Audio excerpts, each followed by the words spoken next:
Assalamualaikum warahmatullahi wabarakatuh. Berjumpa lagi dengan Bang Diko. Kali ini Bang Diko akan melanjutkan cerita yang kemarin. Cerita ini berkisah tentang seorang pendaki yang harus mengalami nasib tragis karena perbuatan nistanya. Bagaimana kelanjutannya? Orang usah suwi-suwi, langsung saja kita lanjut ke alur ceritanya. Tapi sebelum itu, hendaknya kita baca basmalah terlebih dahulu. Bismillahirrahmanirrahim. Dunia adalah tempat untuk mengukir sejarah. Janganlah takut jika sejarah kita tidak terukir dengan permata. Terkadang kita tidak sadar, sebenarnya sejarah kelam hanyalah sebuah jembatan untuk menuju cahaya terang di masa yang akan mendatang. Kita tidak mungkin bisa mengevakuasi Tony dan Tina tanpa bantuan anggota brigade. Setidaknya butuh lebih banyak tenaga untuk bisa membawa mereka turun, ujar Bang Roy.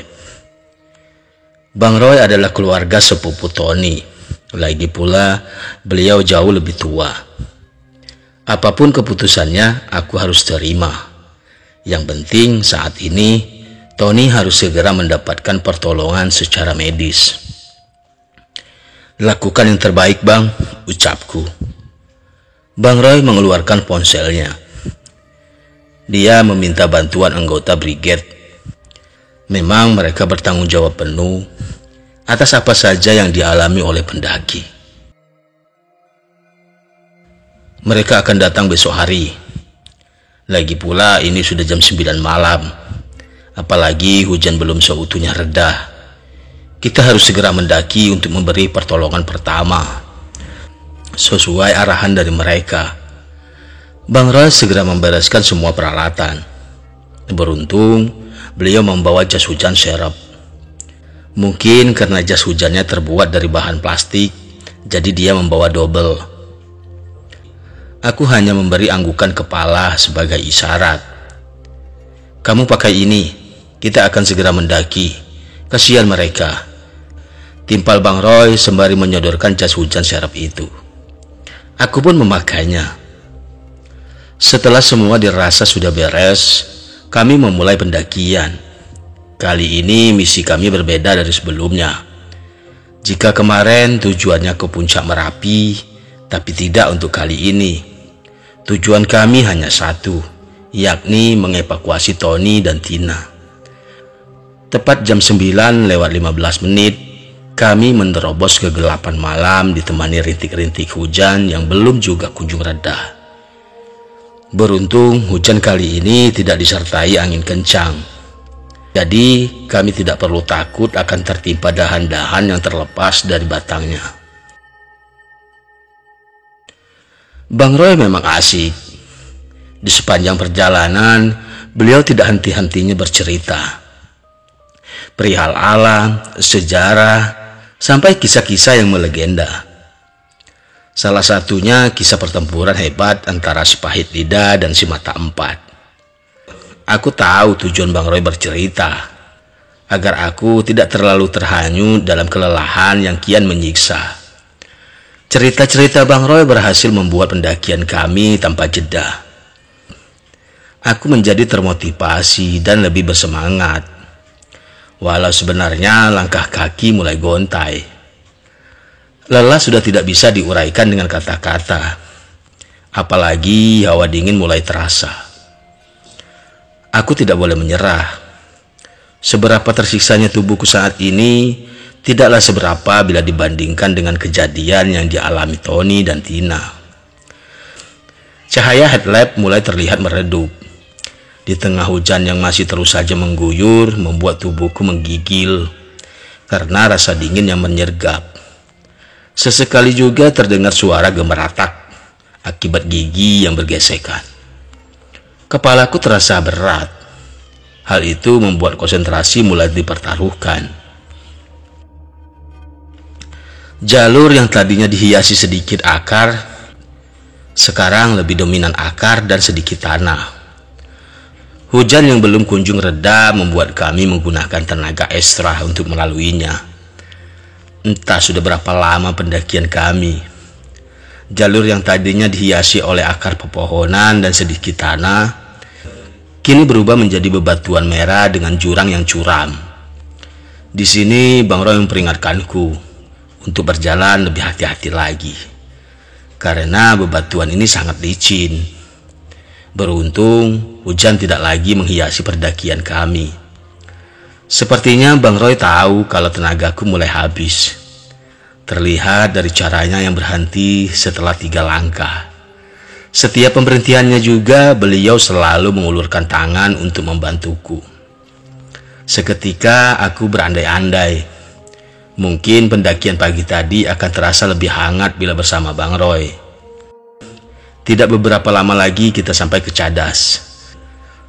Jika sudah di sana, berarti lokasi makam perintis sudah tidak jauh lagi, ujar Bang Roy sembari mengulurkan tangannya untuk membantuku melewati jalur bebatuan ini. Aku mengesampingkan rasa lelah yang melanda. Sekarang aku menjadi lebih semangat, tak kalah mendengar penuturan Bang Roy yang mengatakan bahwa kami sebentar lagi sampai. Memang pendakian pertama kami tidak seindah pengalaman kawan-kawan lainnya. Tapi apa boleh buat?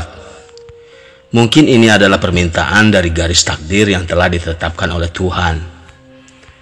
Hujan memang tidak lagi turun, hanya menyisakan air yang mengalir menuju kaki gunung. Tapi kali ini kami harus berpacu melawan angin yang berhembus kencang. Ada rasa khawatir akan terkena hipotermia. Karena dari sore sampai menuju tengah malam, tubuhku tidak henti-hentinya diguyur hujan. Ada untungnya juga terus bergerak sepanjang malam, sehingga gejala itu tidak menghampiriku. Namun bukanlah itu yang aku khawatirkan sekarang. Bagaimana nasib Tony dan Tina?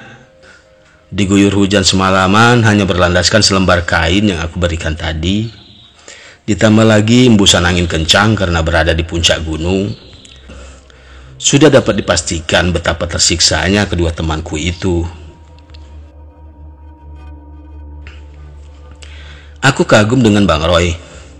Walaupun usia tidak lagi muda, tetapi staminanya patut diacungi jempol.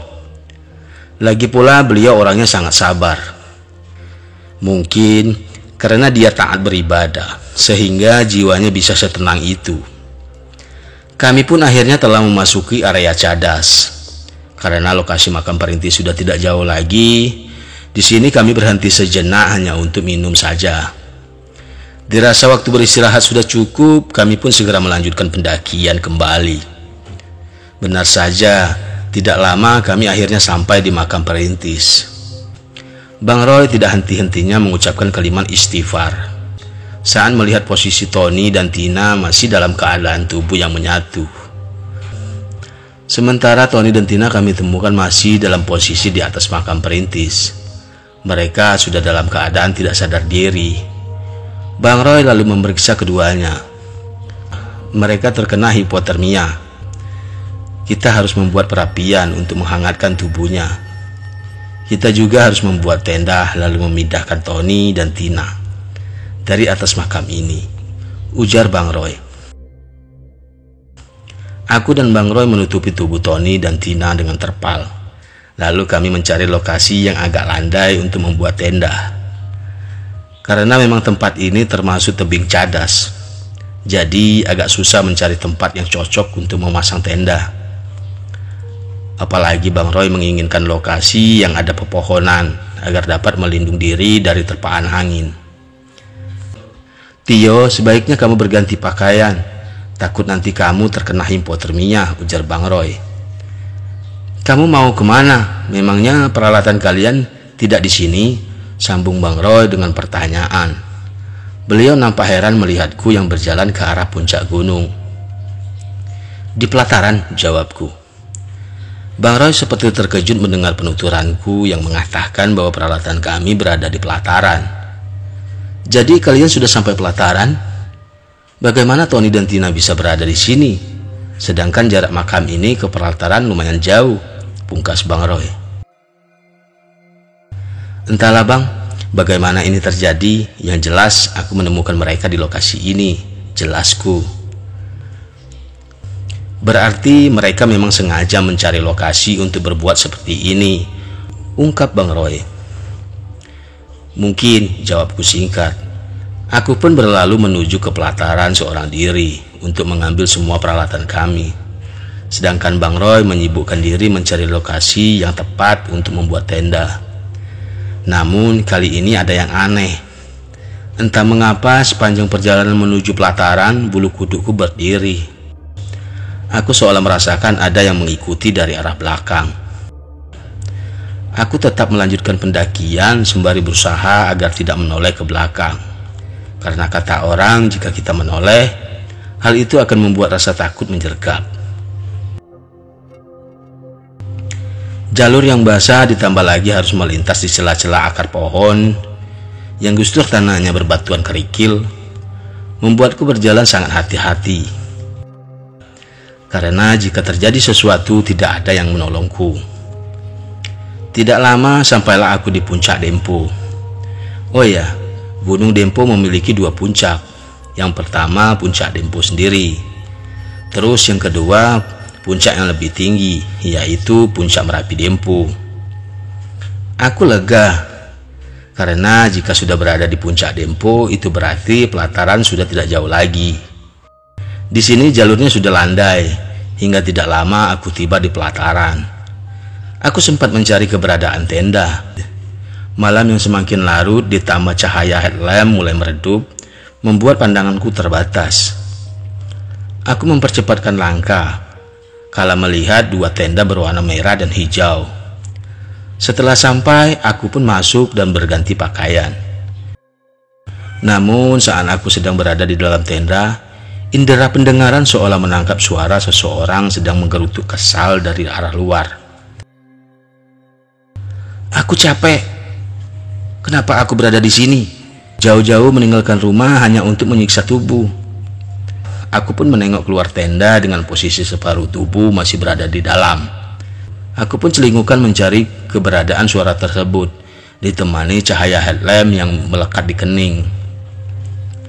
Sejurus kemudian aku sadar bahwa tidak ada seorang pun di luar tenda. Merinding sudah tidak bisa dihindari. Buru-buru aku mengemasi semua tenda dan menyimpannya di dalam tas Cherry. Namun saat aku ingin mengambil peralatan masak, lagi-lagi keanehan terjadi. Makanan dimasak Tina yang masih tertata di atas meja batu belum sempat disimpan, tahu-tahu sudah ludes tanpa sisa, bahkan bersih seperti dijilat kucing. Secara logika, mangkok-mangkok kosong yang tidak tertutup seharusnya berisi air, karena memang hujan turun dari sore sampai menjelang tengah malam. Tapi malah setetes pun tak berisi air. Memikirkan semua itu membuatku semakin takut. Aku pun memutuskan untuk segera turun menuju Bang Roy. Kali ini di punggung dan di bahu kiri dan kanan berisi tas Cherry. Namun rupanya hal itu malah menyulitkan perjalananku. Akhirnya aku memutuskan untuk membawa dua tas saja. Namun saat sedang berjalan, tiba-tiba aku seolah merasakan ada seseorang menepuk pundak. "Sini, saya bantu," ujar suara tersebut. Entah dari mana datangnya, tahu-tahu Bang Roy sudah berada di belakangku. Aku merasa aneh, tapi ya sudahlah. Yang penting sekarang aku tidak harus direpotkan oleh dua tas. Dari atas ketinggian sudah mulai terlihat cahaya dari api unggun yang dibuat oleh Bang Roy. Itu berarti langkahku sudah semakin dekat. Tapi semakin mendekat, aku seolah melihat keberadaan Bang Roy di dekat api unggun itu. Hati yang bingung mulai berkecamuk tak menentu. Lantas siapa sosok yang membantu membawakan tas di belakangku ini? Saat itu, aku sudah tidak bisa membayangkan apa-apa lagi. Jujur, seluruh tubuh sudah merinding. Bahkan telinga terasanya menjinjing.